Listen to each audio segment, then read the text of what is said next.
দাদাদের সিলসিলা, এই কিয়াম পড়ার নাম দাদাদের সিলসিলা, আব্দুল মনিয়াদ করার নাম সিলসিলা, মিরাজ পড়ার নাম সিলসিলা।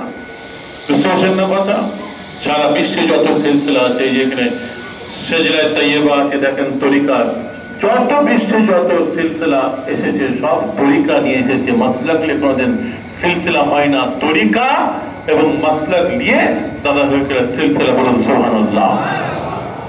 তাদেরকে রহমতুল্লাহ আলাইহি যেটা মোড়, সেইটা কি আমরা গুরুত্ব দিইনি। জীবনী খুলে দেখেন, খালি ইলমে তাসাউফের কথা, তরিকার কথা, বাতিলি কথা, তাদের জীবনী 5 ভুলি যেগুলো জীবনী খুলে দেখেন, খালি বাতিলের কথা, ইলমে তাসাউফের কথা তারা বেশি আলোচনা করেছেন। তার সঙ্গে জাহিরি, তো সেটাকে আমরা উড়িয়ে দিচ্ছি। জাহিরি ইলমটাকে, নামাজ রোজা আমলটাকে কার্যকরী করতে গেলে বাতিলটা একদম এসেনশিয়াল, নাহলে হবে না। আমলটা রাখবেন কোথা?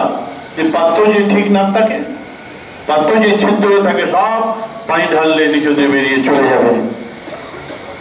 আপনার আমার কলমটাকে ঠিক করতে হবে, নামাজ রোজা ইবাদত বন্দেগী আমলটাকে আমরা রাখবো কোথায়? বুঝতে না কথা। তো আমার ভাইরা, আজকে মুজাদ্দেদ জামান দাদা রহমতুল্লাহ আলাইহি সিলসিলার বৈশিষ্ট্য মেন ইলমে তাসাউফ, যে জিকির, এটা বর্তমান সময় উঠে যাচ্ছে। আলেম ওলামারা, মৌলভী সাহেবরা, হুজুররা এসব কথা ওয়াজে বলেন, আস্তে আস্তে উঠে যাচ্ছে।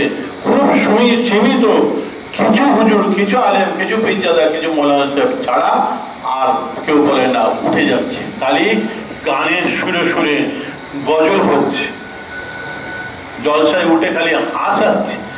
কি আলেম, কি হুজুর, কি মৌলানা, খালি হাসাচ্ছে, চুপটি বলে বলে হাসাচ্ছে।